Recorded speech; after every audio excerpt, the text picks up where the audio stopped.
प्यारे मित्रों, मैं राजनंदन प्रसाद फिर एक बार, चिट्ठी आएगी, चिट्ठी तो आ गई।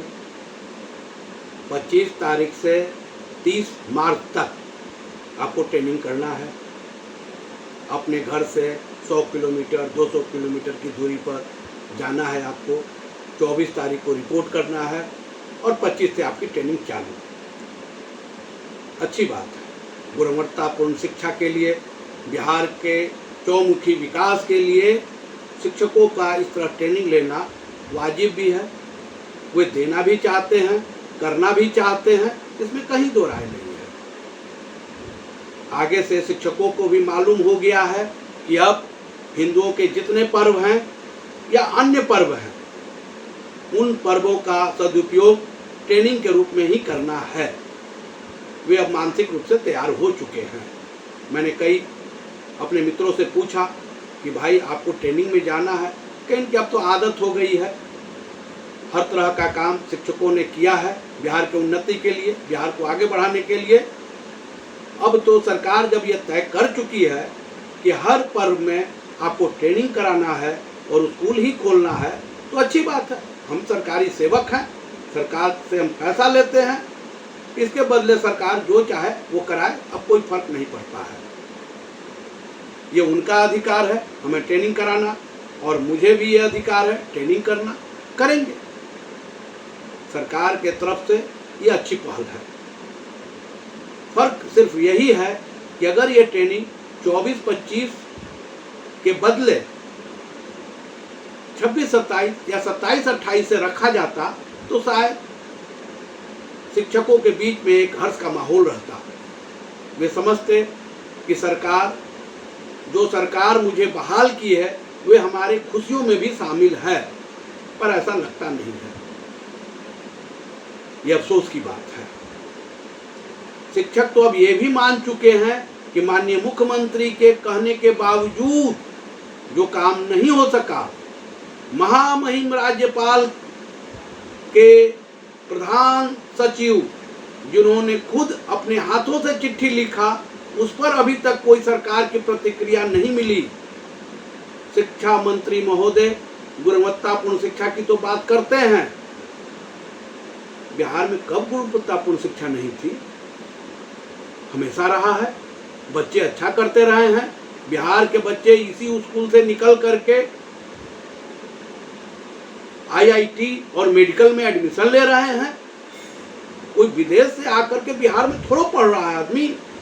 जो बच्चे पढ़ रहे हैं बिहार में, वही बच्चे जा रहे हैं IIT, NIT, मेडिकल और IAS IPS बन रहे हैं। ये खुशी की बात है। अफसोस और इस बात का हो रहा है कि बिहार में 2 डिप्टी CM हैं। वे तो मौन धारण कर लिए हैं, जैसे लगता ही नहीं है कि शिक्षकों के बीच कोई समस्या है। बिल्कुल उनके ऊपर छोड़ दिए हैं कि भैया तुम नौकरी कर रहे हो, सरकार का वेतन ले रहे हो, अब तुम समझो। आने वाला समय, एक चीज मैं बता देता हूं, आने वाले समय में अगर यही नेतागण किसी आंदोलन में जाएंगे तो हो सकता है कि स्थिति बदल जाए, क्योंकि लोग समझ चुके हैं कि ये अपने सत्ता में आने के लिए ये हम लोगों का ये यूज करते हैं, और जब प्रतिफल मिल जाता है तो ये मौन धारण कर लेते हैं। बिहार के बारे में आजकल अन्य राज्यों में भी समाचार पत्रों में कुछ न कुछ छप ही रहा है। अच्छी बात है। बिहार का समाचार अब बाहर भी, अन्य प्रदेशों में भी जा रहा है, ये खुशी की बात है। मान्यवर शिक्षक समाज कल भी बड़ी मेहनत करता था, इसमें कहीं दो राय नहीं है। आज भी करता है। आप लोगों ने तय कर ही लिया है, तो शिक्षक समाज भी अब तय कर चुके हैं कि आप जिस तरह हमें रखेंगे हम आपके साथ रहेंगे, उसमें कहीं दो राय नहीं है। इसलिए मान्यवर, अब दुख की घड़ी गई। होली का त्यौहार है। आपके घर में होली अच्छे ढंग से मने, आप परिवार के साथ रहें। बिहार के हजारों शिक्षक और शिक्षिकाएं अपने घर से दूर ट्रेनिंग करेंगी, उनकी होली वहीं मुबारक हो, वो करेंगी ही, क्योंकि उन्हें भी अपना परिवार चलाना है। अल्प आय वेतन भोगी हैं, 5,000 से 10,000, 10 से 16,000 से 30,000, 32,000 होते हुए यहाँ तक कि सफ़र की हैं। सरकार का इसमें बहुत बड़ा योगदान है। यही कारण है कि सरकार जैसे चाहती है कि शिक्षक रहें, ये शिक्षक हूबहू उसका अनुपालन करते हैं और करती हैं। मान्यवर, आप के ही परिवार के ये शिक्षक हैं, आपके ही बच्चे हैं, आपने ही नौकरी दिया है, ये आपको अधिकार है कि आप कैसे रखते हैं। आप बिहार के मालिक हैं। हम तो देख रहे हैं माननीय मुख्यमंत्री का, महामहिम राज्यपाल महोदय का, डिप्टी सीएम दो हैं बिहार में उनका, माननीय मंत्री महोदय का, अन्य विधायक, एमपी सब मौन धारण कर लिए हैं।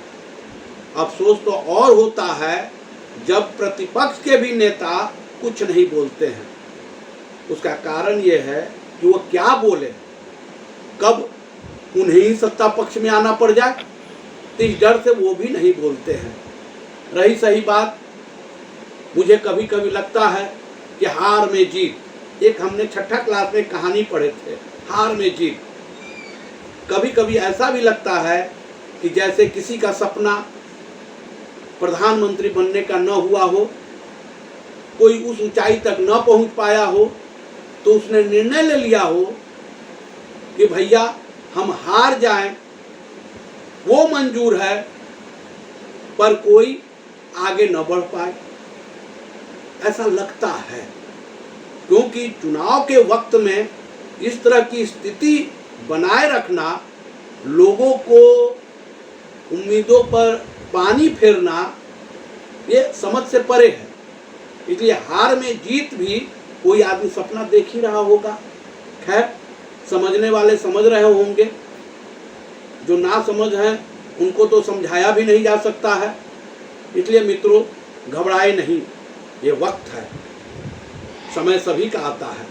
आपका भी समय बस अगले महीने से चालू हो जाएगा। आप अपना काम कीजिए, सरकार को अपना काम करने दें, सरकार को सहयोग कीजिए, जो नियम बना है उस नियम से बंधे रहिए, उस नियम का पालन कीजिए, और जब अपनी अधिकार की बात आए तो जात धर्म से ऊपर उठकर बिहार को मजबूत बनाने में अपना भरपूर योगदान कीजिए। बिहार तभी आगे बढ़ेगा। प्यारे मित्रों, मैं राजनंदन प्रसाद एक बार फिर आपसे निवेदन करूंगा कि मेरे चैनल को आप लोग सब्सक्राइब कीजिए, अधिक से अधिक सब्सक्राइब कीजिए, अपने मित्रों को भी मेरे चैनल के बारे में बताइए, उन्हें भी सब्सक्राइब करने के लिए प्रोत्साहित कीजिए। धन्यवाद, बहुत बहुत धन्यवाद। जय हिंद।